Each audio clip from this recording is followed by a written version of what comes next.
what happens at the end of our lives? Do you believe we might enter into a blissful state of heaven? Or maybe you think we're going to be judged and we're going to enter hell? And what about all of world history? Is there a destination to all of this? Do you believe that at the end of days, there will be a time of judgment and an Armageddon? Or perhaps humanity will enter a state of redemption and paradise? Jewish teachings focus primarily on this life and this world, not the next. And when it does discuss the afterlife and the end of times, it's far deeper and more nuanced than how it's often been portrayed in our culture. Many belief systems and cultural traditions describe the destined fate of our world as ending in an apocalypse, a judgment day, and that at the end of our personal lives, the souls that aren't deemed worthy will experience a painful, hellish afterlife.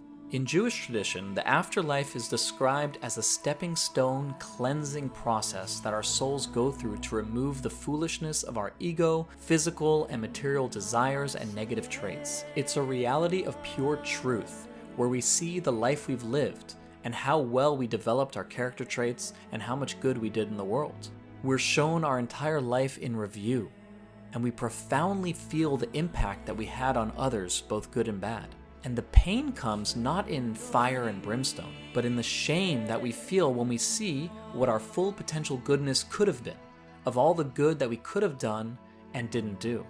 But we'll also feel the indescribable joy at all the times that we overcame challenges to our character and all the tiny good things that we did. I once read about a near-death experience where a woman described that one of the highlights of her life review when she died was she was shown a time where she was in a supermarket and there was a lost girl who was crying, and she set her up on the counter and talked to her until her mother arrived. And she says that it was those little things that we do when we're not even thinking about them that come up most importantly in the review.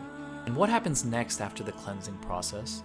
Then our soul can progress higher into a heavenly realm, a place of indescribable pleasure where we grasp the infinity of divine wisdom and connection. The holy rabbi, the Tzemach Tzedek, writes that if you were to live as the king of all kings for thousands of years experiencing every physical pleasure known to mankind, it wouldn't equate to one moment in the world to come. And that heavenly experience is as nothing compared to the spiritual bliss, divine connection, and wisdom that we'll experience during the messianic redemption of the world. And in terms of any apocalypse or Armageddon, it's very likely that that already occurred during all the world wars and all the atrocities that humankind has already experienced. What we're really waiting for is this final redemption, this return to the Garden of Eden, to a reality where doubt is removed and our divine connection is made crystal clear, that's felt powerfully and sweetly. But you might ask a big question: why should we imperfect, flawed beings merit getting to such a point? Has humankind done enough to deserve such infinite paradise, whether at the end of our own lives or at the end of world history? To understand this better, let's take a look at a beautiful 3,000-year-old poetic book, The Song of Songs, written by the wisest of all men, King Solomon.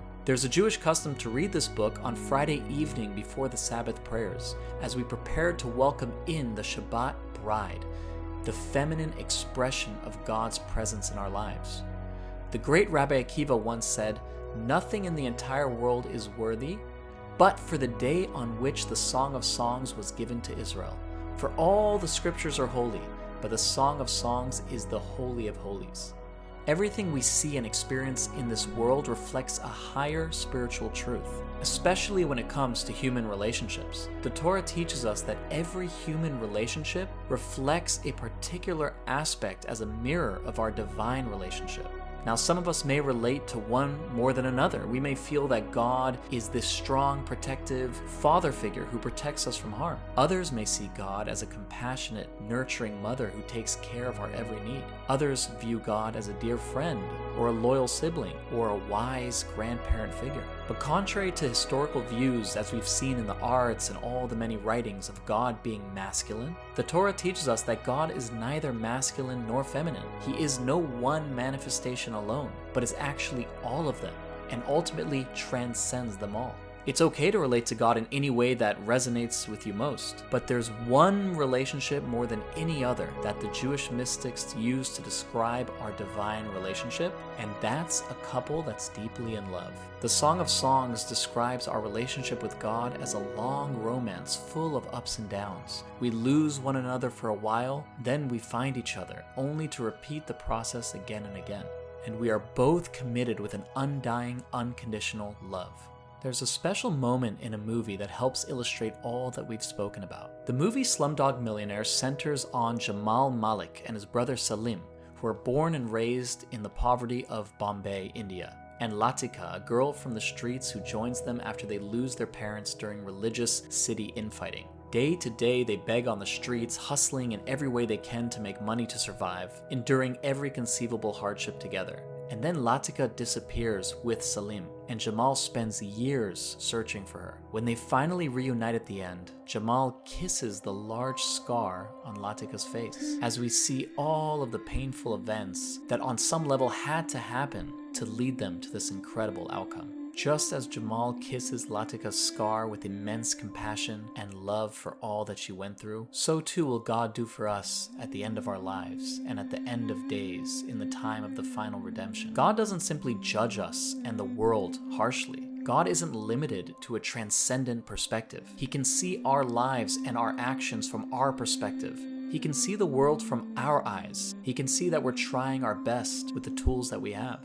God will greet us with immense love of one who truly understands all of the struggles, pain, and darkness that we've endured. God will kiss our scar, the wounds we've endured while trying to stay loyal to the true path. There's a story told of a devoted wife who prepared hot soup on the table for her husband when he came home from work. But he didn't come home that night, and he didn't come home the next day, the next week, the next month, the next year, or the next decade. One day he finally returns and enters the home. He comes to the table and sees the soup waiting for him. As he puts the spoon to his mouth, he tastes a cold soup. Do you think he'll notice anything about the temperature? What will well up inside of him is the immense devotion and love of his wife. And the same is true for us. We're not on the spiritual level, we're not on the moral character level of our ancestors, but we're still here. We're still trying our best to stay loyal and devoted to our partner, to God. And one day very soon we will be reunited and will understand all the pain that we've gone through, personally and as a people. We have all done an unbelievable job of persevering and staying true to the mission. And God wants nothing more than to console and appreciate us for all that we've done for Him. You may not know why you go through pain, but remember that there's a deep reason for every single experience in your life's journey. And this reunion with the divine that you will have will be indescribably beautiful. All of us will then have such clarity that every challenge in our lives, every event in world history was guiding us here. May we witness it all speedily in our days.